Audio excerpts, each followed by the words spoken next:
If you are currently receiving Social Security benefits, or you are approaching retirement age and planning to file in the near future, you need to pay very close attention to what has been unfolding in the United States Senate over the past several months because the legislative activity surrounding Social Security in 2025 and continuing into 2026 has been more consequential than anything retirees have witnessed in a very long time. Some of these changes have already been signed into law. Others are actively moving through Congress with genuine and growing momentum, and every single one of them has direct consequences for the amount of money that lands in your bank account each and every month. This is not partisan commentary or political speculation. These are actual bills, actual votes, actual policy changes. And I am going to take you through every single one of them using plain, straightforward language so that by the time you finish watching, you will know precisely what has already changed, what is still under debate, and what actions you should be taking right now to protect and maximize the benefits you have spent your entire working life building. Let us begin with something foundational because it truly matters, and because far too many people in Washington discuss Social Security in ways that feel completely detached from the reality of everyday life. Social Security is not a government handout. It is not charity. It is not a favor being done for anyone. It is a contract.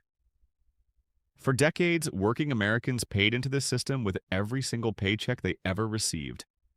The money was deducted before they ever had a chance to see it. They never had a choice in the matter.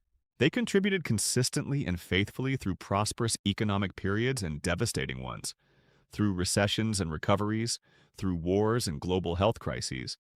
And they were given a promise that when they reached retirement age, those contributions would be there waiting for them. For millions of seniors living in this country today, that promise is the single difference between financial independence and falling into poverty.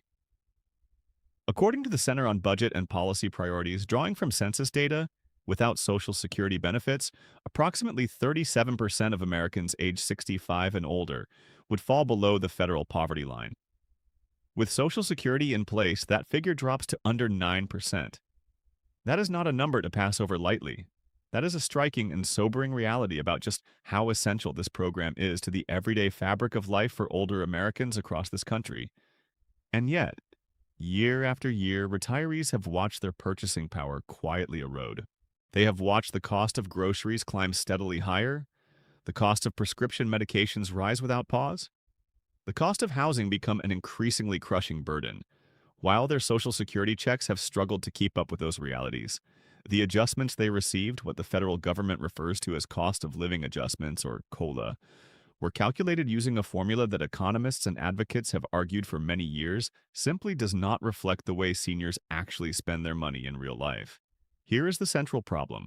The formula the federal government uses to calculate COLA is called the CPI-W, which stands for the Consumer Price Index for urban wage earners and clerical workers. It measures prices based on the spending patterns of people who are still actively employed. People who allocate their money in ways that are very different from how retirees spend theirs. Working-age Americans devote a proportionally larger share of their spending to things like transportation, consumer electronics, and entertainment. Retired Americans, by contrast, spend a significantly greater portion of their income on healthcare, prescription medications, and housing costs. And healthcare expenses, as every senior in this country knows from direct personal experience, have been climbing far faster than general inflation for many years running. So here's what ends up happening. The government calculates the annual COLA using a formula that underweights the spending categories where seniors spend the most money, and overweights the categories they have largely moved away from. The result is that the annual increase retirees receive does not actually cover what their real lives cost them. They fall slightly further behind with every passing year. The Senior Citizens League published research in October 2025 showing that this accumulated gap over time has cost retirees substantial purchasing power across the past 2 decades. For 2026, the official COLA was set at 2.8%, which translates to approximately $56 more per month for the average retired worker, bringing the average monthly benefit to roughly $2,071. At the same time, the Medicare Part B premium increased to $185.90 per month, a jump of 9.7%, which consumed a meaningful portion of that COLA increase before retirees ever saw it reflected in their accounts.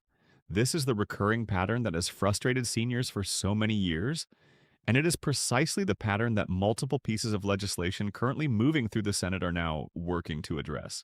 The first significant legislative development is one that has already been signed into law, and if you are a retired public servant, this particular change may affect you directly and immediately. The Social Security Fairness Act was signed into law on January 5th, 2025. This legislation eliminated two long-standing provisions that had penalized millions of retired public employees for decades. The windfall elimination provision, known as WEP, and the government pension offset, known as GPO. These provisions affected approximately 3 million Americans, including retired teachers, police officers, firefighters, and other government employees in various states who had split careers working in both public sector positions, covered by government pensions, and private sector jobs where they paid Social Security taxes throughout their careers. The formulas used to calculate their benefits had been reducing what they were entitled to in ways that bore no fair relationship to the contributions they actually made. A retired school teacher in Ohio or Texas, who also worked part-time employment for decades and paid Social Security taxes faithfully on every dollar of that income, found her benefits cut in ways that had nothing to do with the actual contributions she made over a lifetime. The Fairness Act brought that to an end. The law is retroactive to January 2024, meaning December 2023 was the final month WEP and GPO applied to anyone.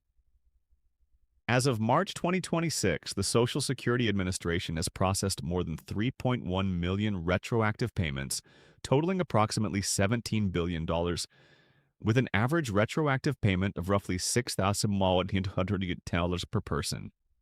However, the implementation process has not been entirely smooth. A March 2026 report from Government Executive noted that certain retirees are still waiting for their fully recalculated benefits more than a full year after the legislation was signed. If you believe you are among those affected and have not yet received your adjustment, contact the Social Security Administration directly without delay. The second major development involves a collection of bills currently advancing through the Senate that would fundamentally change how the COLA formula itself is calculated. The most prominent of these is the Boosting Benefits and COLA for Seniors Act, introduced as Senate Bill 3529 in October 2025. This legislation proposes replacing the CPI-W with the CPI-E, which stands for the Consumer Price Index for the elderly. The CPI-E is specifically constructed to reflect how older Americans genuinely spend their money, assigning greater weight to healthcare expenses, prescription drug costs, and housing. Research from advocacy organizations indicates that if the CPI-E had been used consistently over the past 2 decades instead of the CPI-W, many retirees today would be receiving meaningfully larger monthly payments. It is important to be transparent about the current standing of this bill. As of April 2026, the Boosting Benefits and COLA for Seniors Act has been formally introduced but has not yet been passed into law. It remains a legislative proposal rather than an enacted reality. However, the fact that it has attracted bipartisan attention and that multiple comparable bills have been introduced in both chambers of Congress, including the broader Social Security Expansion Act introduced as Senate Bill 770 in February 2025, signals clearly that the political pressure surrounding this issue has reached a level that Congress is finding progressively harder to dismiss or sidestep. Seniors and advocacy organizations including AARP, the National Committee to Preserve Social Security and Medicare, and grassroots coalitions representing retired teachers, government workers, and military personnel have been applying consistent and sustained pressure. Written correspondence, phone campaigns, standing room-only town halls, and coordinated advocacy efforts have steadily altered the political calculations for lawmakers on both sides of the aisle in ways that were not true just a few years ago. The third critical dimension of this conversation is long-term solvency. And this is where things become harder to discuss, but absolutely impossible to avoid. The Social Security trust funds have been facing mounting financial pressure. In February 2026, the Congressional Budget Office released updated projections indicating that the Old Age and Survivors Insurance Trust Fund is now projected to be exhausted by 2032. 1 year sooner than previously estimated. The Social Security trustees' own most recent report projected depletion by 2033. These are not identical dates, but they fall within the same general range, and the overall trajectory is not pointing in a reassuring direction. It is critically important to understand clearly what depletion actually means, and equally important to understand what it does not mean. It does not mean that Social Security ceases to exist. Payroll taxes would continue flowing into the system without interruption. But under current law, once the trust fund reserves are fully exhausted, benefits would be automatically reduced to align with incoming revenue. The CBO estimates that reduction could range from approximately 21 to 28% across the board. For a retiree currently receiving $2,000 per month, that would represent a monthly reduction of $400 to $560. For someone living on a fixed income with no other financial cushion, that is the difference between keeping the lights on and falling behind, between affording necessary medication and going without it entirely. This is exactly why the solvency discussion carries such enormous weight, and it is where some of the most contentious political debates are currently playing out. Among the most widely discussed proposals is raising the cap on the amount of earnings subject to Social Security payroll taxes. In 2026, the taxable maximum stands at $184,500. That means an individual earning $500,000 per year pays the exact same dollar amount in Social Security payroll taxes as someone earning $180,500. Every dollar earned above that ceiling is completely exempt. Many advocates in several congressional bills, including the Social Security Expansion Act, propose applying payroll taxes to earnings above $400,000 or eliminating the earnings cap altogether. Supporters of this approach argue it would generate substantial additional revenue and extend the program's solvency by decades without requiring any reduction in benefits. Opponents argue it would represent a significant tax increase on higher earners. The debate continues actively, but the fact that this discussion is taking place with genuine urgency represents meaningful progress compared to years of legislative inaction and deliberate avoidance. Now let us turn to what all of this means for you specifically and in practical terms. If you are already receiving Social Security benefits, the most immediate step you should take is ensuring that your information on file with the Social Security Administration is fully current and accurate. Create an account or log into your existing My Social Security account at ssa.gov. That portal gives you complete access to your earnings history, your benefit estimates, and all official communications from the agency.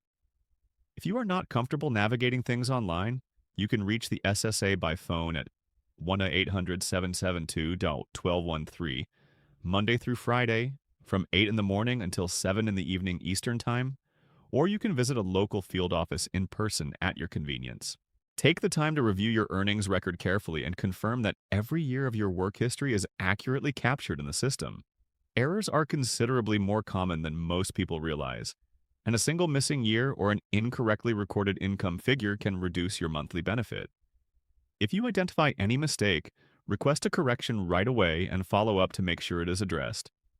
If you are among those affected by the elimination of WEP and GPO under the Social Security Fairness Act and have not yet received your recalculated benefit amount or your retroactive payment, contact the SSA directly. As of early 2026, a number of cases were still being worked through the system, and bipartisan groups of senators have been actively pressing the agency to accelerate payments and honor the full retroactive period extending back to January 2024. If you are approaching retirement age and have not yet filed your claim, the foundational principle still applies with full force. For every year you delay claiming beyond your full retirement age, up to age 70, your monthly benefit increases by approximately 8% per year, which works out to 2/3 of 1% per month. That is a guaranteed inflation-adjusted increase that is genuinely difficult to replicate through any available investment vehicle. Whether delaying makes strategic sense for you depends on your personal health situation, your immediate financial needs, your other sources of income, and your spouse's specific circumstances. But the legislative developments we have outlined here, particularly the real possibility of a more generous COLA formula being adopted in the future, suggest that the baseline benefit itself may become more valuable over time, which is an additional factor worth incorporating into your claiming decision.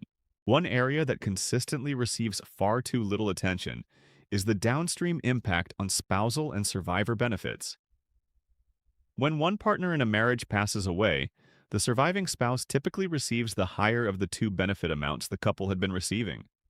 That reality means decisions about when and how each person claims are not purely individual decisions. They are decisions that will shape your partner's financial security potentially for the remainder of their life. Given the changes being both implemented and actively debated right now, it has never been more important for couples to think through their Social Security strategy together, ideally with guidance from someone who understands both the current rules as they stand and the modifications that may be on the horizon. Let us also be straightforward about something important. Seniors did not arrive at this point by sitting back and waiting for things to improve. The Social Security Fairness Act did not pass because elected officials suddenly had a change of heart on their own. It passed because millions of affected retirees and their dedicated advocates organized themselves, applied sustained pressure over a long period of time, and made it politically untenable for lawmakers to continue ignoring the issue. The current momentum behind COLA reform and solvency measures exists for exactly the same reason. Seniors participate in elections in overwhelming numbers across party lines, and when they unite behind a shared issue, they represent a formidable and essentially unstoppable political force. Every retiree who sent a letter to their representative, picked up the phone to call their senator's office, showed up at a town hall meeting, or added their name to a petition made a measurable contribution to where things stand today. There is one more dimension that truly deserves attention and careful thought. Many seniors are not concerned solely about their own benefits. They are deeply worried about their adult children and their grandchildren, about whether Social Security will remain a functioning reality for the generations that come after them. The trust fund projections can sound alarming when you first hear them, and they should absolutely be taken seriously. But it is equally important to understand that Social Security has confronted solvency challenges before, most notably during the early 1980s, and Congress acted decisively to stabilize the system and preserve it. The current legislative push, if it produces meaningful and lasting reform of the program's revenue structure, could extend Social Security's operational life by several additional decades. That broader mission of protecting Social Security, not just for the people receiving benefits today, but for the generations who will depend on it in the future, is a central part of what makes this particular moment in history so genuinely significant and worth paying attention to.